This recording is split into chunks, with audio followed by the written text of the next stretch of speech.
नमस्कार, मैं ज्योतिषाचार्य आशा त्यागी।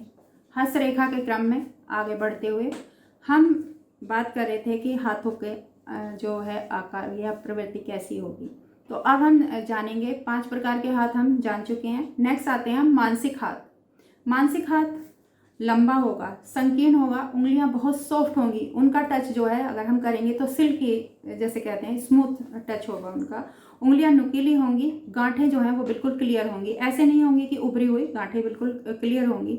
इस हाथ को हम सर्वोत्तम हाथ कह सकते हैं क्योंकि हमने इसे नाम ही मानसिक हाथ का दिया है। ऐसे व्यक्ति का स्वभाव अधिक विश्वसनीय होगा, विश्वास में धोखा खा सकता है, कार्यशक्ति में उसकी कमी होगी क्योंकि जो बहुत ज़्यादा नाजुक मिजाज है तो नाजुक मिजाजी होगी, तो काम करने में थोड़ा सा लेजी या आलसी कह सकते हैं। सपनों की दुनिया का राजा, तो सपनों में खोए रहना उसकी आदत होगी। आदर्शवादी, जब बात करोगे तो आपको पता लगेगा कि उसके आदर्श बड़े ऊंचे हैं, वो धरातल पे हैं या नहीं है, लेकिन बातों में जो है वो आदर्शवादी होगा। नम्र स्वभाव, किसी से ऊंचा नहीं बोलना। शांति प्रिय, उसे पीसफुल लाइफ बहुत पसंद होगी, किसी से झगड़ा ही नहीं है। अव्यवस्थित, इतनी सारी खूबियों के बाद भी अव्यवस्थित क्यों? क्योंकि आलस है। जो चीज़ पड़ी है पड़ी रहने दो, टेक इट इजी हर चीज़ में। जीवन का अंतिम भाग लेकिन ऐसे लोगों का सुखद होता है। अब आता है नेक्स्ट मिश्रित हाथ। मिश्रित हाथ का मतलब है कि उसमें सारे ही हाथों वाले जो हैं गुण होंगे। हाथ, ऐसे हाथ जो हैं हर श्रेणी से एक एक या कोई कोई चीज़ मिलती हुई होगी। उंगलियां कोई नुकीली होगी, कोई वर्गाकार होगी, नाखून कोई छोटा होगा, कोई बड़ा होगा, कोई चौड़ा होगा। तो ऐसे लोगों का जो स्वभाव होता है वो सर्वगुण या अवगुण संपन्न होता है।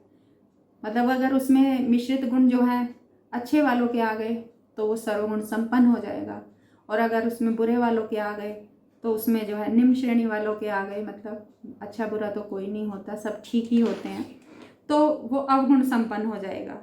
परिवर्तनशील, क्योंकि जब उसके दिमाग में जिस तरीके के विचार आएंगे तो वही वाली प्रवृत्ति इसमें हावी हो जाएगी। शक्ति का बंटवारा, ऐसे लोग किसी भी एक दिशा में काम नहीं कर सकते। शक्ति का बंटवारा इसलिए, कभी तो वो मानसिक बातें करेंगे, कभी वे जो है आदर्श वाली बातें करेंगे, कभी वो निम्न वाली सोच पे आ जाएंगे। तो इस तरीके से जो है उनकी शक्ति का बंटवारा हो जाता है। तो ऐसे लोग जो हैं शंका का वातावरण बना रहता है, उनके ऊपर हम फेथ नहीं कर सकते। पता नहीं कब किस क्वालिटी की उनके अंदर एक अधिकता हो जाए, कब वो किस तरीके का हमारे साथ बिहेव कर दें। तो हमें ऐसे लोगों से थोड़ा सा मतलब अवेयर रहना चाहिए। जैसा वो बिहेवियर कर रहे हैं उसको ऑब्जर्व करते रहें और उसके अकॉर्डिंग ही हम फिर उसका रेस्पॉन्स दें। अब लास्ट आता है नुकीला, मुलायम, सख्त और ठोस हाथ। नुकीला भी है, मुलायम है, सख्त है और ठोस हाथ है। ऐसे हाथ किसी भी वर्ग का हो, अगर वह लचीला है तो व्यक्ति के विचारों में ठोसपन ना होकर लचीलापन होगा। मतलब ये कॉमन वो है कि अगर हाथ लचीला है तो वो हर चीज़ के लिए बहुत जल्दी माइंड डाइवर्ट कर लेगा, जहाँ उसे बेनिफिट दिखाई देगा वो उस तरफ मुड़ जाएगा। ऐसे व्यक्ति की मानसिक शक्ति अधिक होती है, दिमाग से काम लेगा कि यहाँ पे मुझे बेनिफिट होना है तो उस तरफ वो ज़्यादा मूव करेगा। ऐसे लोग रूढ़िवादी नहीं होते। रूढ़िवादी परंपरावादी लोग वही होते हैं जो अपनी बात पर अड़ियल रहते हैं, तो वो अड़ियल नहीं होंगे, रूढ़िवादी नहीं होंगे, दूसरे के विचारों को मान लेंगे। अगर सामने वाले की बात मानने में उसे फ़ायदा दिखाई दे रहा है तो वो अपनी सारी वो छोड़ देगा, चाहे वो कितनी लंबी लंबी अपनी वो बता रहा हो कि ये मेरी खूबियाँ हैं, मैं ऐसा नहीं करता, मैं ऐसा नहीं करता। सामने वाले ने एक प्रपोजल दिया, उसने तुरंत हाँ कह देनी है। हाथ में पिलपिलापन या लचीलापन सीमा से अधिक हो, अर्थात हड्डी दिखाई ना देती हो, तो ऐसे व्यक्ति एकदम आराम पसंद होते हैं। तो वे लोग भी ज़्यादा लाइफ में सम्मान नहीं पाते। सख्त हाथ वाले लोग जो होते हैं वो नए विचारों को एकदम नहीं मानते। वो कोई भी परिवर्तन हो उसे आसानी से एक्सेप्ट नहीं करते जब तक कि वो उसका पूरा प्रमाण ना लें। ना ही अधिक मित्र और ना ही अधिक शत्रु बनाते हैं, लेकिन बना लें तो उसे अंत तक निभाते हैं। मतलब उनके अंदर जो होता है ठोस धरातल पे जीने वाले वो लोग होते हैं। ठोस हाथ के व्यक्ति सोच विचार कर ही किसी नतीजे पे पहुंचते हैं और आखिर में उसको कार्यान्वित करते हैं। एग्जीक्यूट करने से पहले हर चीज़ का पूरी तरीके से वो लोग अवलोकन करते हैं। अब आते हैं कि भारी या पतले हाथ। किसी के हाथ बहुत मोटे होंगे जबकि उसकी फिजिक इतनी मोटी या हेल्दी नहीं है, या किसी के जो हैं बहुत हेल्दी और हाथ बहुत पतले होंगे। तो आज भारी और पतले के बारे में अब बात करेंगे।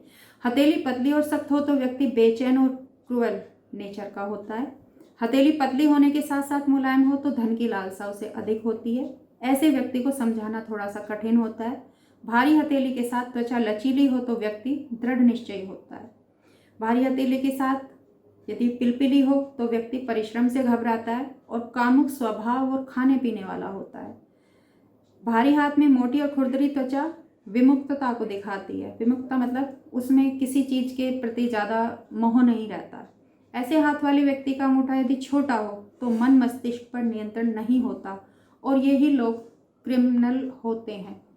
जो क्राइम करते हैं उन लोगों का अपने माइंड पे कोई भी कंट्रोल नहीं रहता उस टाइम। एट द टाइम उनकी जो भी डिज़ायर उन पर हावी हो जाती है वो ये नहीं सोचते इसका अंजाम क्या होगा। तो ऐसे लोगों से थोड़ा सा हमें सावधान रहना चाहिए। अब चौड़ी और लंबी हथेली, बहुत चौड़ी भी हो और बहुत लंबी भी हो, तो ऐसे व्यक्ति बहुत क्रियाशील और साहसी और उत्साही होते हैं। ऐसे व्यक्ति शीघ्र कोई भी निर्णय करने वाले होते हैं। एट द टाइम उन्हें डिसीजन लेना है। आर्म्ड फोर्स में जाने वाले लोग होते हैं ऐसे व्यक्ति की त्वचा यदि लचीली हो तो विचार करने की शक्ति और त्वचा सख्त हो तो विचार करने की शक्ति दोनों में फर्क आ जाएगा। लंबी हथेली वाले व्यक्ति मस्तिष्क प्रधान होते हैं क्योंकि हमारी जो हथेली है ये सारी रेखाएं डायरेक्ट हमारे माइंड से कनेक्टेड है। जैसी भी सोच हमारे दिमाग में आएगी वैसे ही निशान हमारे हथेली में उभर के आ जाएंगे। विदिन 6 मंथ कोई भी सोच हमारी हो हमारी हथेली पे दिखाई दे जाती है कि हम आने वाले टाइम में क्या प्लानिंग करने जा रहे हैं। ऐसे व्यक्ति का अंगूठे का पहला पोर अगर बड़ा होता है तो कार्य शक्ति अधिक होती है। अंगूठे का मैंने बताया कि इसका हमारी लाइफ में बहुत रोल है। हम एक अकेले अंगूठे की बनावट से, अकेले अंगूठे के पार्टीशन से किसी का भविष्य बता सकते हैं। उसका जो व्यवहार है, उसकी जो नेचर है वो बता सकते हैं। तो अगर पहला पोर बड़ा हो तो उसकी कार्य शक्ति बहुत ज़्यादा होगी। लेकिन इस श्रेणी के हाथ वाले व्यक्तियों की उंगलियां लंबी हों तो कार्य शक्ति और उंगलियां छोटी हो तो कार्य शक्ति अधिक हो जाएगी। तो हमें उंगलियों का साइज भी देखना है। इनमें मानसिक उधेड़ गुण भी बहुत ज़्यादा पाई जाती है। लंबाई की तुलना में चौड़ाई भी हो तो योजना बनाने की शक्ति अधिक होती है और खुशी और क्रियाशीलता की कमी होती है। मतलब प्लानिंग करते रहेंगे लेकिन उसको एग्जीक्यूट नहीं कर पाएंगे। तो हाथ की लंबाई का अर्थ है कि कलाई का ऊपरी हाथ रेखा से लेकर मध्यमा, यहाँ से लेकर हमने यहाँ मध्यमा तक, शनि की उंगली के ऊपरी सिरे तक। हाथ की चौड़ाई का अर्थ है अंगूठे की हथेली से लेके, यहाँ से अंगूठे की हथेली से लेके दूसरी साइड तक, ये हमारी चौड़ाई हुई हथेली के अंतिम सिरे तक। तो इस प्रकार से हाथों का विवरण जो है हमने पूरा डिटेल में बताया आपको कि किस तरीके से हम हाथों का अवलोकन कर सकते हैं। मिश्रित भी बताए कि जिसमें मिक्स गुण होंगे, ये भी है वो भी है। तो किसी भी विशेषज्ञ को हाथ का अध्ययन करने से पूर्व यह तय कर लेना पड़ता है कि वो हाथ किस वर्ग से है। वर्ग से मतलब जातक से नहीं है, सामने वाले से, हथेली की बनावट से है। उसके बाद अब हम जो है हाथ की रेखाएं और पर्वतों के बारे में पढ़ेंगे। थोड़ा सा मैं अभी बता देती हूँ इसमें। ये हमारा जो है अंगूठा है, ये शुक्र पर्वत, ये हमारे शुक्र पर्वत को रिप्रेजेंट करता है। ये हमारी जो तर्जनी उंगली है जिसे हम गुरु की फिंगर कहते हैं, यहाँ पे हमारा गुरु पर्वत होता है। ये हमारी मध्यमा उंगली है जिसे हम शनि की उंगली कहते हैं। और ये हमारी सूर्य की उंगली है जिसको हम रिंग फिंगर भी कहते हैं। और ये हमारा बुध माउंट, ये हमारा बुध माउंट है, ये हमारी कनिष्ठा फिंगर होती है, ये हमारी बुध की उंगली है। उसके बाद मून माउंट, मून माउंट हमारा यहाँ पे पाया जाता है, मून माउंट हमारा यहाँ होता है। बचा मंगल, मंगल हमारे हाथ में 2 होते हैं, एक ऊर्ध्व मंगल, एक निम्न मंगल। निम्न मंगल तो होता है कि हम बिना सोचे समझे, आउट ऑफ कंट्रोल, झगड़ालू, तो ये हमारा यहाँ पे निम्न मंगल होता है। जिस तरीके से मैंने यहाँ पे ये दोनों रेखाओं के बीच में एक डिस्टेंस बताया है, तो यहाँ पे जितना भी ये हमारा शुक्र की तरफ को होता जाएगा उतना ही हम भावुक होते जाएंगे, और जितना ही ये माइंड लाइन हमारी जो है गुरु की तरफ को होती जाएगी हम आध्यात्मिक होते जाएंगे। गुरु और शुक्र के बीच में ये हमारा निम्न का मंगल होता है। ऐसे लोग बहुत उत्तेजना में कोई भी डिसीजन लेते हैं। तो ये एक शॉर्ट में थोड़ा सा बताया था रेखाओं के बारे में। अगले एपिसोड में। नमस्कार।